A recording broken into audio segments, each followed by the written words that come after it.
বাজিছে ৰাতিপুৱাৰ ৫:৩৯ আৰু মই ওলাই আহিলোঁ খোজকাঢ়িবৰ কাৰণে। আমি নিজৰ স্বাস্থ্যটোৰ কাৰণে আধা ঘণ্টা ১ ঘণ্টা সময় আমি উলিয়াই খোজ কঢ়া, এক্সাৰচাইজ কৰা বা দৌৰা সেইখিনি ফিজিকেল এক্টিভিটি কৰিব লাগে। তাৰ পাছত ঘূৰি গৈ জা-জলপান খালোঁ আৰু দুপৰীয়াৰ কাৰণে এইফালে মই হিটাৰতে পুৰিলোঁ কেইটামান কণ বিলাহীকেইটা তাকৰ হোৱাৰ কাৰণে ডাঙৰ বিলাহী এটাও পুৰিলোঁ, নহৰু, পিঁয়াজ এটাও পুৰিলোঁ, জলকীয়াও পুৰিলোঁ আৰু এনেকৈ চাটনি এখন বনালোঁ।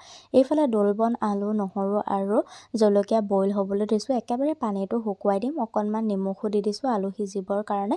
আৰু এনেদৰে দোলবনৰ পিটিকাখন খাই চাবচোন, এবাৰ খালে সদায় খাবলৈ মন যাব। যিহেতু দোলবনটো খাবলৈ অলপ বেয়া লাগে, তো এনেকৈ বনালে আমাৰ ঘৰত সকলোৱে খাই ভাল পায়।